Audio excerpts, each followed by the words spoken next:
Good morning Good, and welcome to another edition of the Kitchings Table. I'm your host, W. Earl Kitchings, and as always, joining me every Tuesday morning at 10 a.m. is my co-host, Ronleen Kennedy. Ronleen, good morning to you. good morning. How are you this morning? I'm doing well, doing well. Always good to see you, always glad to be with you, and always glad to be here on a Tuesday morning because something different, inspiring, educational, motivational, or just providing knowledge.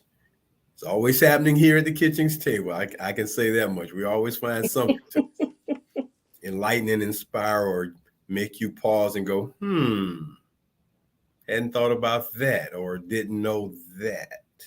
So it's another great day here at the Kitchings Table.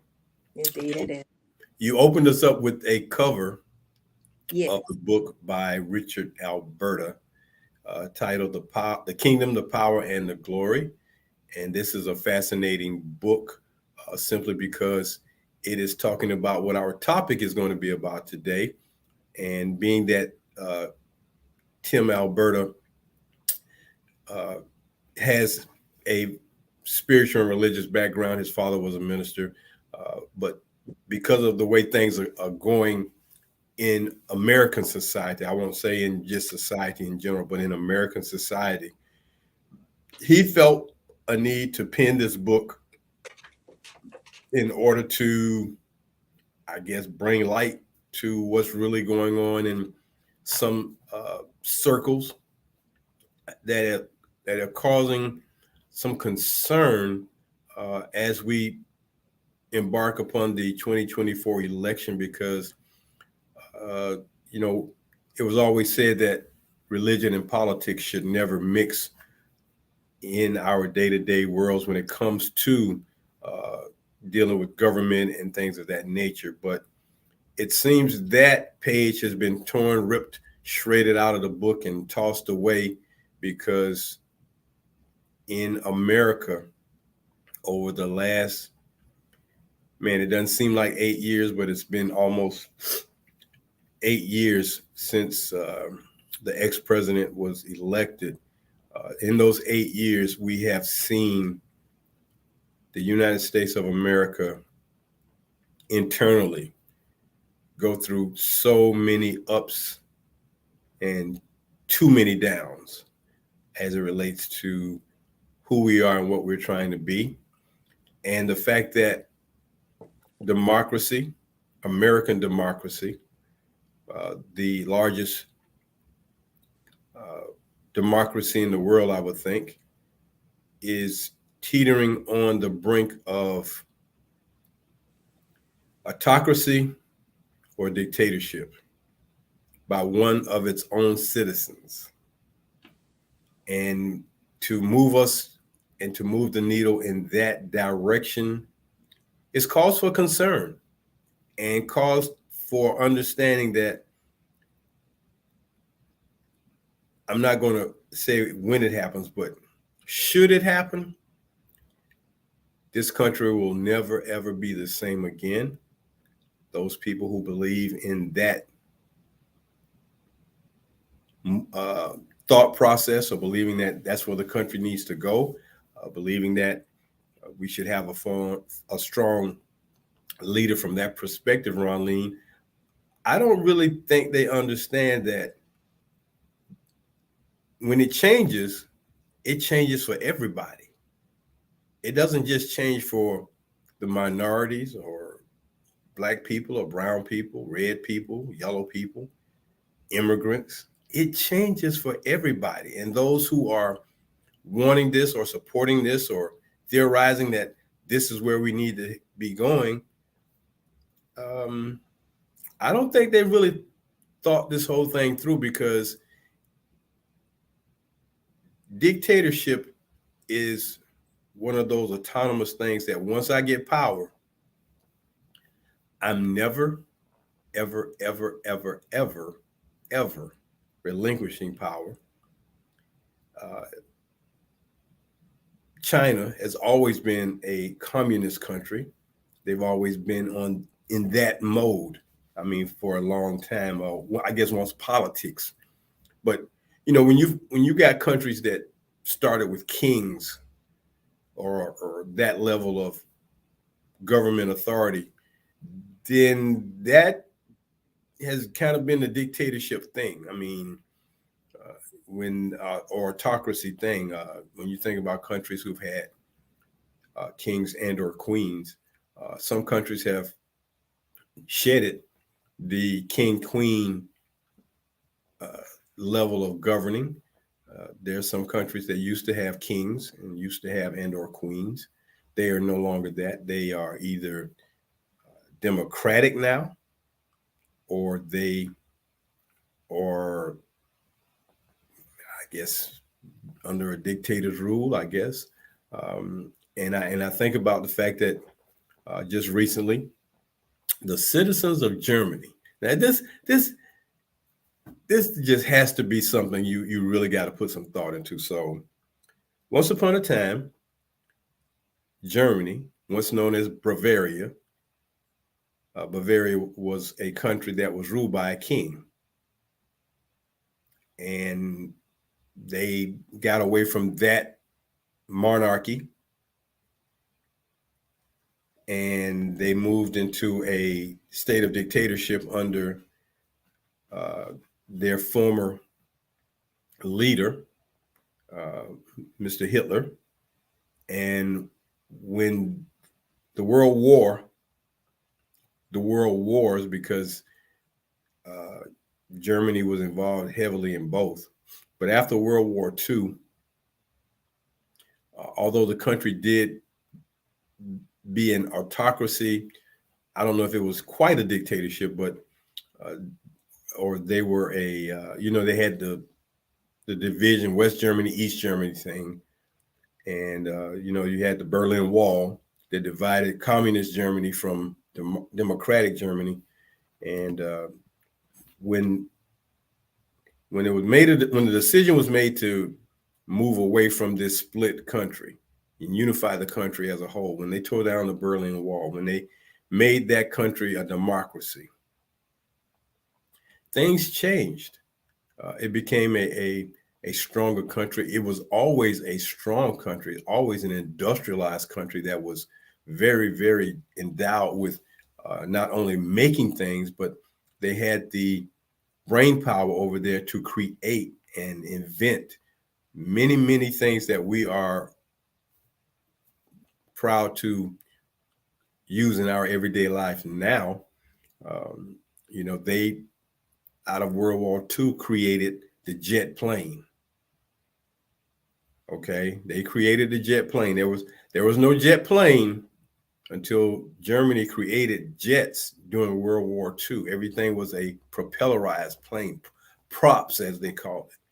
But when they came up with that jet as a fighting tool, a piece of equipment to command the airways, the technology survived, although the effort to rule the world did not. And when Germany was defeated, the scientists and the engineers moved that technology and those ideas and those thoughts forward. And the next thing you know, we had companies who are already building planes, but now to get that technology of a jet that can move you with more power and faster. And you keep tweaking that process and it keeps evolving, keeps evolving to the point where you have a jet that can fly at supersonic speeds. I mean, you had, the SSTs flying at supersonic speeds, and that was all coming from the fact that they had created these jets, and you just, you keep looking for a way to make things go bigger and faster and stronger, and that's what they did. But to get back to my point, so you had a kingdom, you had a monarchy, it went through a dictatorship, it evolved into a democracy, and recently it is now at a point where the country is looking at being split again over the idea of what our topic for today is civil religion and people using religion to promote politics. Religion should stay over here in its lane, politics should stay over here in its lane, and, you know, let's create the oil and water concept. They can't mix. But recently, the free, I won't say the free, the people who strongly believe in democracy in Germany had a march because it seems that one faction of Germany is wanting to use their control and authority to move Germany into this somewhat, we're going to have it this way because we want to minimize immigrants coming into this country. We want to eliminate immigrants. And it's always interesting that people are always talking about eliminating other people, um, minimizing other people, and things of that nature. And it's it's unfortunate, but then at the same time, it's fortunate that these things happen because it brings light to issues. And it's not just America that is fighting this battle for uh, one side, one political side, to want to control everything based on their beliefs. Uh, we don't want immigrants. Well, we don't want immigrants in America, so we want to turn them away. And when the governor of a state says if he wasn't going to get arrested, he would shoot immigrants. You know, um, how does a man who and here's the sad part, how does a man who has that kind of mindset, who believes in the strength of their political ambitions and directions, say things like that while all at the same time he is governing his country from a position where his body is minimized because he lives in a wheelchair day to day? You would think that would give him more compassion, but that doesn't seem to be his issue. It's like he's angry about something, or he's mad about something, or I don't know. But if if I was so placed in that kind of situation, I think I would be a little bit more humble, uh, based on my situation, to not want to be so quick to, you know, minimize or get rid of or eliminate. I mean, to say that if you didn't think you would get arrested, you would shoot immigrants.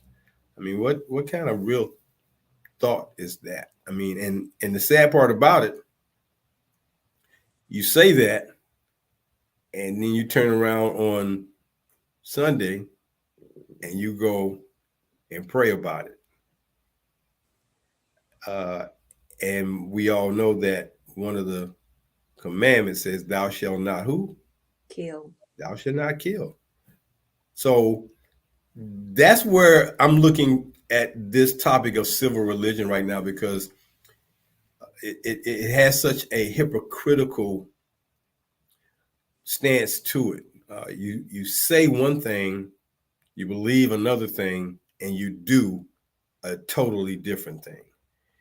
So our topic today is civil religion, people using religion to promote politics. So I wanted to put that out there first, uh, to give us a backdrop of what we're going to be talking about this morning. And I just like to get your input, Ronline, on what you think about uh, what I've commented on so far, and what your thoughts might be.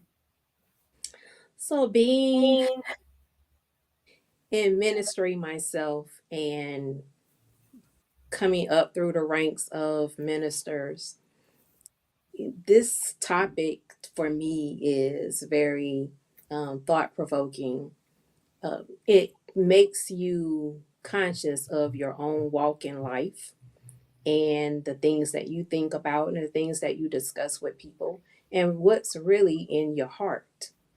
So, this topic today, I think, in moving ourselves forward, and I'm talking about everyone, as you said earlier, you have to be conscious of your thoughts and how it directly impact not only just you, but the people that you claim to care about, the people that you love, the people that you serve, the people that you want to serve.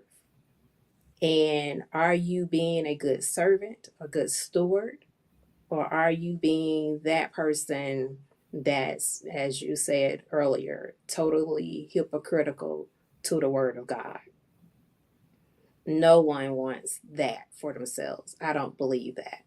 And if you do, then, you know, you have to really judge your own heart. And I understand that you can't really be a judge of yourself because you really can't see yourself, but you do need the help of others to be able to bring out, your faults, the things that needs correction, and be that person to honor that. You treat others the way you want to be treated. So, as you stated about, if I was in a wheelchair, if I was wheelchair bound, would I really want to go around and see other people hurting when you know what you've been through in order to be in that state of being? When I think about being wheelchair bound, you're limited in what you can do for yourself. And so to eliminate others, from being a part of a whole, you're impacting other people's families. And as far as being an immigrant is concerned, if you look at yourself and your ancestry and where you come from, we all are immigrants. No one, no one, unless you were Native American, the first settlers or what have you, and when you talk to them, they don't have that kind of hatred in their heart, if you want to use the word hatred. They don't feel that way. They just wish that, as Malcolm X said in the beginning, first you are a human being, and I'm paraphrasing. Let's respect people as human beings. All of that other stuff that goes right out of the window when you start respecting people as human beings. So that's my take on that. Okay. Well, and that's a great take because, again, we talk about people and their beliefs. And when you make the comment that you can't judge yourself, no, because you'll be biased. So if you judge yourself, you're going to be biased about you. Uh, each of us will be biased uh, in our own judgment of ourselves simply because we're not going to criticize harshly. We might criticize ourselves. We may not criticize ourselves harshly. And that harshly criticism can lead to people's feelings being crushed, destroyed.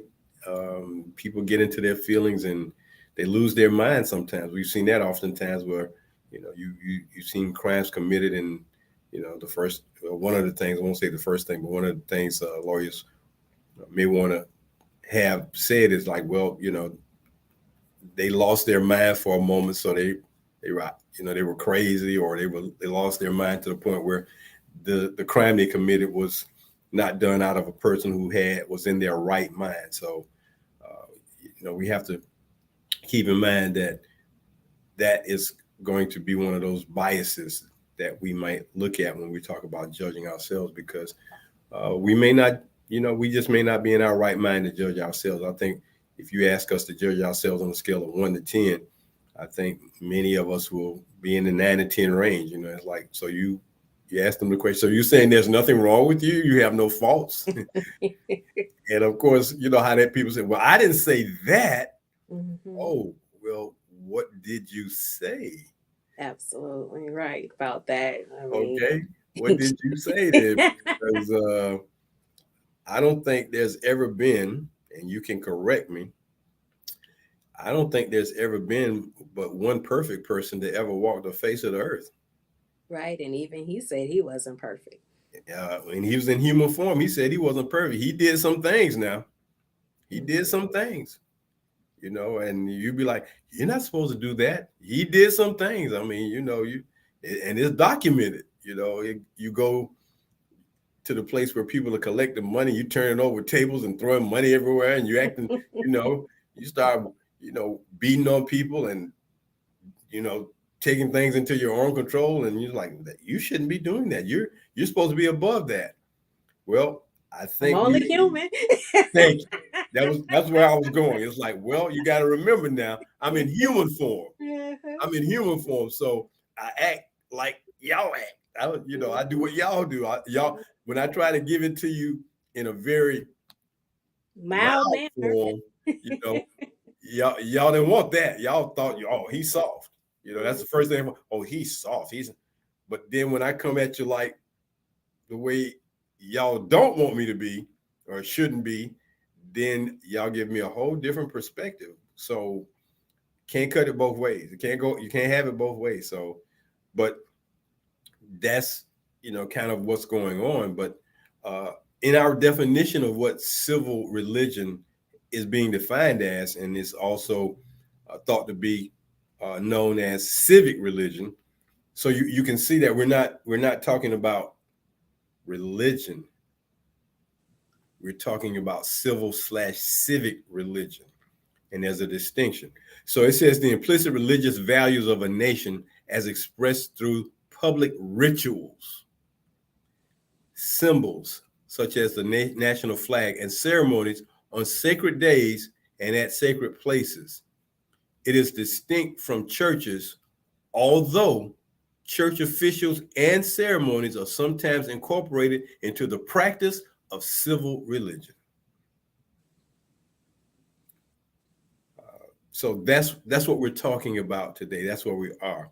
And to go on from what I was able to research online, it is a sociological theory that a non-sectarian quasi-religious faith exists within the United States with sacred symbols drawn from national history. So if this may be a little complex for people to understand and wrap their heads around, uh, want you to understand that as we talk about certain religions, i.e., based on Tim Alberta's book, Evangelicals, and sort of the direction they're going in now, there is a reason to have alert, to be on alert, to really understand what's going on, because there are two things that people who want to be in control, who want to be in ultimate control, who want to be at the highest control, want to do. And the two things have to deal with money and power. Money and power. And when money and power are in control of an individual or a group of like-minded individuals, they aren't going to really, in my opinion, they aren't really going to have compassion. They have greed in them. They want everything. They want everyone to do it their way. And it's just interesting that he wrote this book and it talks about these types of things. And also in doing the research, um, civil religion can also be thought of as a shared set of fundamental beliefs, values, holidays, and rituals. Um, and it goes on to say that, civil religion in America has no church, denominations, or institutional center, and cannot be traced to a single origin. It operates as a religion in many ways familiar to Americans. However, there is a slight slant to it in some degrees. So when they bring in their mindsets and put it with politics, when you as a political figure are serving and making your points to people who believe in this particular thing, or people who aren't really thinking of the full outcome of what moving the needle to a dictatorship or autocracy could mean, a lot of things get convoluted. You know, the ex-president makes the comment, and I don't. I guess all his followers, as they call it, his base, they'll believe this. Well, I only want to be a dictator for one day. Now, for a man who has told over 20,000 lies, it might be up to 30,000 now. Do you really believe that? Because when you become drunk with power, I mean, totally intoxicated with power, when you are just immersed, you're dripping wet in power. You're not gonna give up that power. I'm sorry. He says it. I don't believe it. Not for one microsecond. Not one microsecond do I believe that if he was able to get there, and I hope that, as for those of us who truly believe in the power of the Almighty, answering prayer, that he will never see the light of day to enter the White House ever again, simply because of his mindset and where he wants to take this country. You know, um, he's not going to just do it for one day. It'll be throughout the 4 years, and if he can get Congress to change things to a dictatorship form, there's no going back. As they say, you can't put the genie back in the bottle once the genie is out. So we talk about civil religion, not to construe this with talking about uh, religion as most of us would talk about it, but the fact that politics are now being used as a caveat or a springboard, um, from a religious perspective. You reach these people who say they believe, but you also give them this power of being in the standpoint of religious, I'm sorry, political mindsets. So civil religion encompasses such things as religious texts, a veneration of past political leaders, veneration, lives of the leaders to teach moral ideas, moral ideas. So if you're not teaching moral ideas, you must be teaching immoral ideas, Ronleen. Is that how that works? There's I'm no other just way to put it. Yeah, there's no other okay. way about it. Religious gatherings You're called either in or you're out, right? in or out. Is no middle ground. You're in or out. You know, it's right or wrong, right? Religious gatherings called by political leaders. You know, there's a meeting at the church tonight called by Senator or Representative so and so. We're all going to attend. Hmm. Religious symbols on public buildings for worship. These are some of the things that civil religion embodies. Founding myths and other national myths. Um, I've always thought it interesting that the most they're not as feared as they once were, but the one group that embodied fear and disdain for uh, other cultures and races. The three lettered, same lettered group, K, K, and K. I always found it fascinating that part of one of their rituals, and I still don't understand how they can say one thing and then do something else. But I never understood why they burned a cross. Why do why is that a symbolic gesture for them to burning a cross?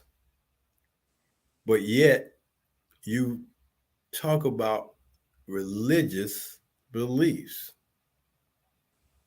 And WWJD, would he do that? Mm. So there, there in itself is something to think about. Here's a political driven organization. They that uses that symbol and then they burn it as a symbol. I, it still fascinates me that that's what they do. But in 2023, 2024, we talk about something of this going on in America's civil religion. Hey, we're at the halfway point of our show today, the Kitchings Table.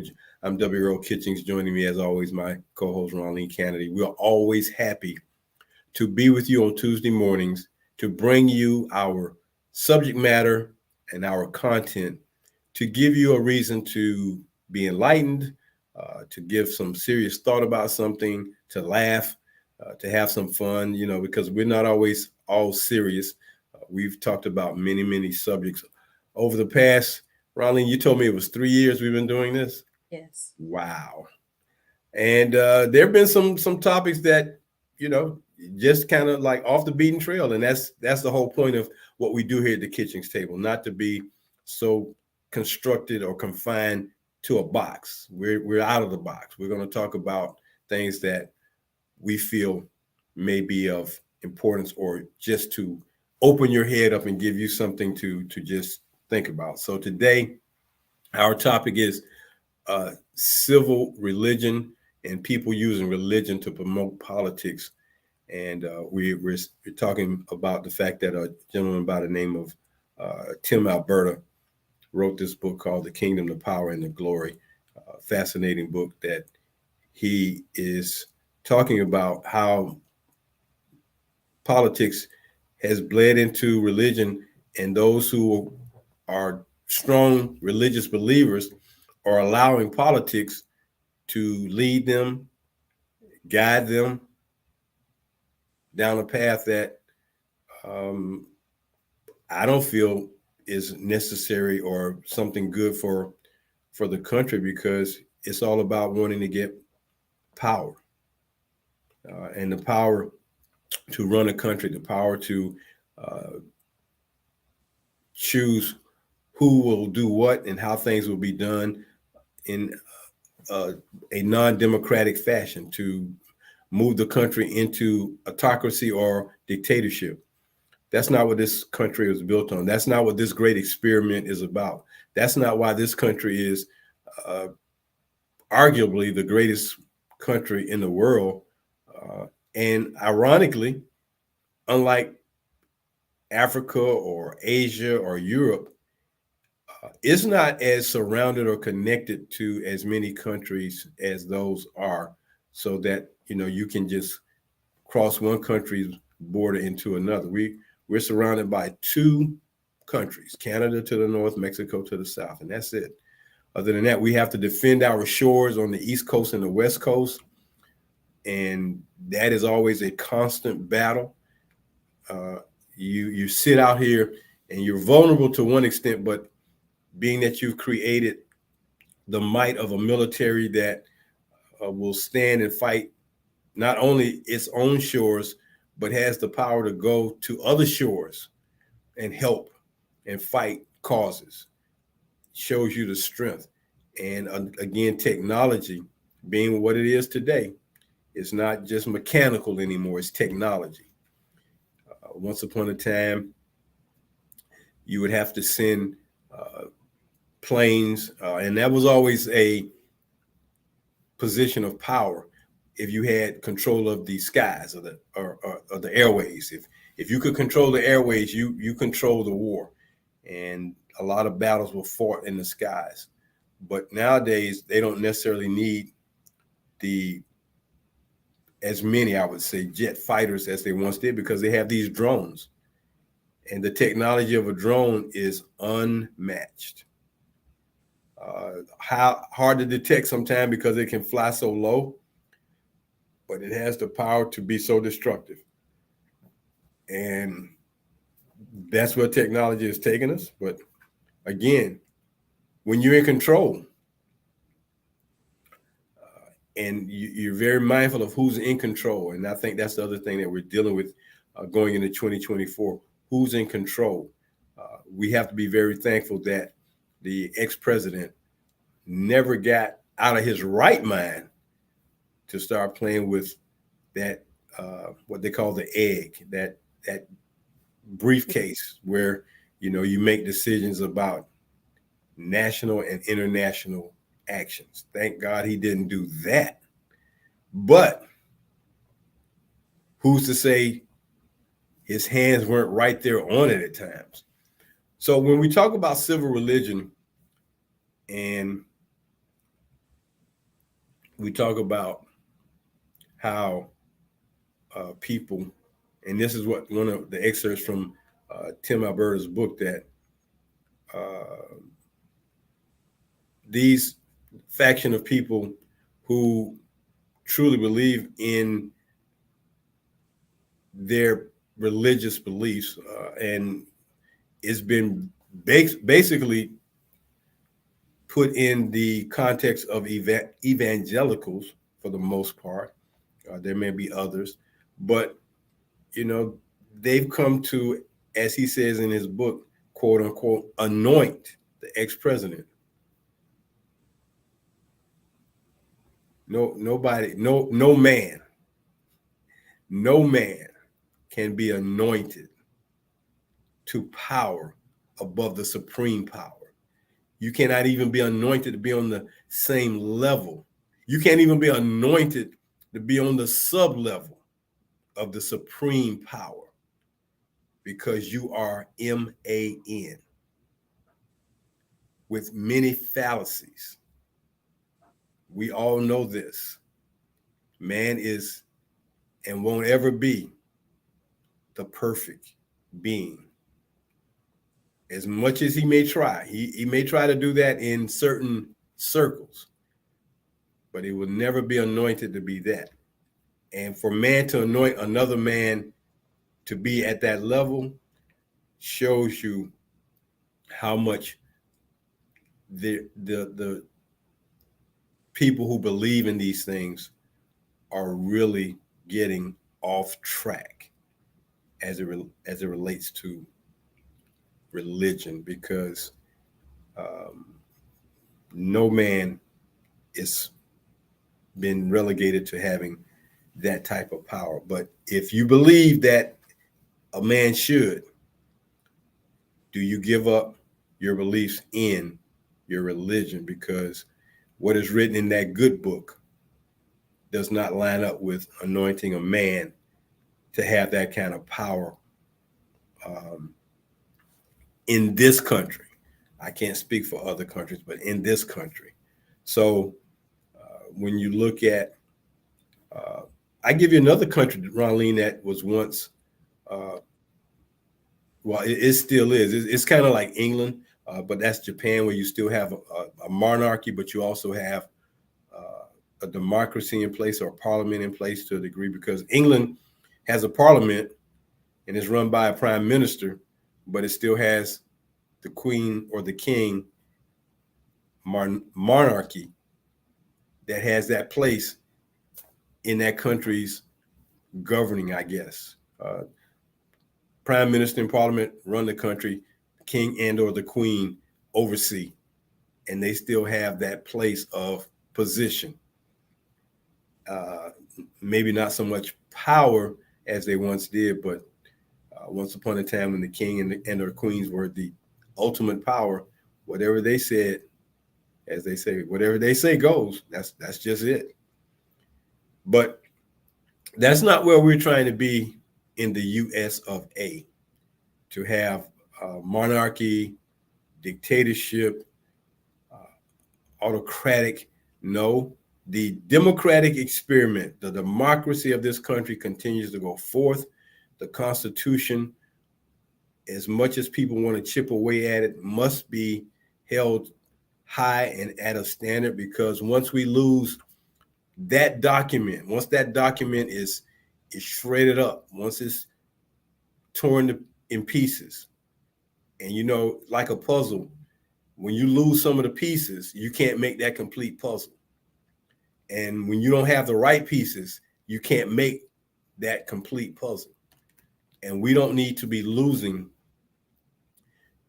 the the governing power that the men who put that document in place started. You have three forms of control in our government: executive, judicial, and legislative. That needs to forever be the case for this democracy in this particular country. And once that is fragmented, as we saw, it was attacked on January 6th. That was an attack against the Constitution. You might say, well, they attacked the Capitol building, and the Capitol building is the bastion for our politics, for our government, not so much politics, but for government. And when you have people in politics who no longer want to govern, but want to move toward more power, and underlying that power move, Ronleen, what's underlying that power move, right? Yes, tell us. Well, I think the song the OJs made back in 1972, here it is 50 plus years later, still rings true. Money, money, money.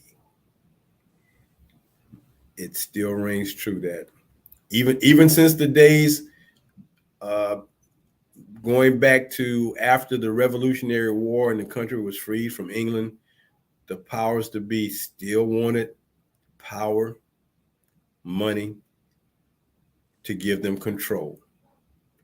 Not much has changed. It just has a different look. It looks different now. I mean, once upon a time, I know when we were growing up, man, when you say you were a millionaire, boy, you were, wow, man, they're a millionaire.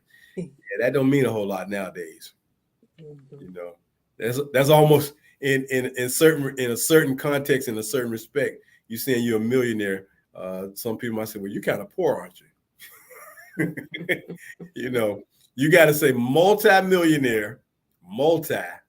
Mhm. And I think multi for me means exceeding 100 million.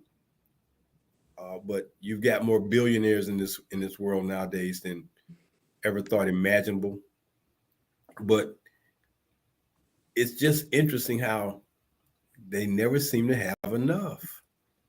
I need more. Greed means you need more.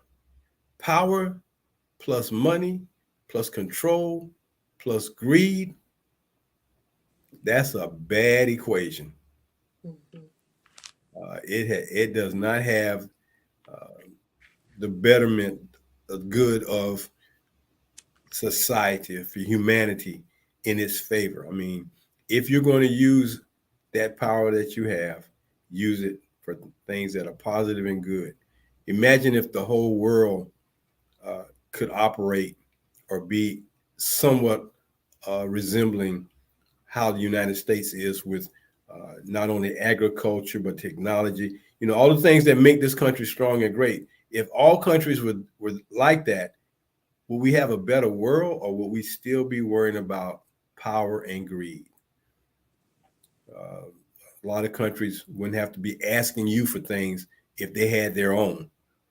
You know, you wouldn't have to fund them because they got their own. Everybody's got their own, so we, you know, collaborative. But anyway, we're going to move to Ron Lean's Black History Moment. Ron Lean. Well, Earl, thank you so much for bringing this forward to us because it is very important um, that we get it right, before we end up in a place, as you say, we cannot recover from. Once that genie is out of the bottle, it's not like that TV program where the genie can pop back in, and you cover the top. That's not going to be the case, as been decided already. It's been demonstrated. All right, so my Black History acknowledgement for today. I'm presenting the Reverend Fred David Gray. He was born in December 1930 in Alabama. He is an American civil rights attorney, and he's a preacher, an activist, and he became a state legislator of Alabama back in the 1970s. And most people may have heard of him, but I'm going to let you know that he played a very important role in the American civil rights. He was the attorney for Claudette Colvin, Rosa Parks, and Martin Luther King Jr., just to name a few of the dynamic things that he did. Now, for those that did not know who Claudette Colvin was, at the time she was 15, and I understand that she was pregnant during that time as a teenager. And she was sitting in a non white section of the bus. And when there were no more places for the counterparts to sit, which is non-black people, they wanted her to give up her seat, and she refused. So in that case, the bus stopped. She was arrested, and he represented her case. Also, came after her was Rosa Parks. And Rosa Parks did the same thing because she was approached by the NAACP to, in order to effect change, being that Miss Colvin at that time, she was a child. And back then, child's rights really wasn't looked at as being what it is today. So Rosa Parks stepped into that space, and we see today now they're forming a national holiday around her. That's what's on the table. And of course, our dear Reverend Dr. Martin Luther King Jr., who also was the civil rights activist that also was a minister. That got things moving to where we're celebrating plus 50 years today. He was carted out on tax evasion. So, guess what? The Reverend Fred David Gray stepped in to be his attorney, and here we are today, in our today's time, celebrating. And I'm glad that he's still around, living out his days in Alabama. And I can imagine, I saw him in the AARP magazine for the January February 2024 edition. So if you all could check him out and all the others that they highlighted, you will find that as interesting reading. The last thing that I will say about Reverend Fred David Gray is that in 2022, he was given, awarded, not by the President Joe Biden, the Presidential Medal of Freedom Award. Now, I don't know about how you look at things, but I'm glad that he was able to receive that in his lifetime instead of posthumously. So I turn this over to you, Earl. Thank you so much for allowing us to do this today with the Black History Acknowledgement. Thank you. Thank you, Ronleen, and we're always happy that we can bring this historical information to our viewers and listeners because we don't feel that we have to. relegate ourselves to talking about Black history uh, for 28 days out of the year, when we can talk about it for 365 days. And here at the Kitchings Tables, we will do our part so that we will bring it to you at least 52 times throughout the course of the year. And the more Ron Lee can bring to you about people you may not have heard of, the more it impacts our total history as a race and as a culture. So thank you, Ron Lee, for bringing us Mr. Gray this morning. Well, I guess that brings us to the close of another show, Ron Lee. Thank you so much for being with me today and providing your comments and thoughts. We are glad to speak to our audience each and every Tuesday morning at 10 a.m. here on the Kitchings Table. So we hope that something we said today helped you with some understanding or shed some light on something. And we hope that you continue to tune in every Tuesday morning here on the Kitchings Table. So for my co-host, Ron Lee Kennedy, I'm W. Earl Kitchings, and saying until next time, as we always tell you, do something good for somebody today. Till next Tuesday morning, take care, everybody. Goodbye.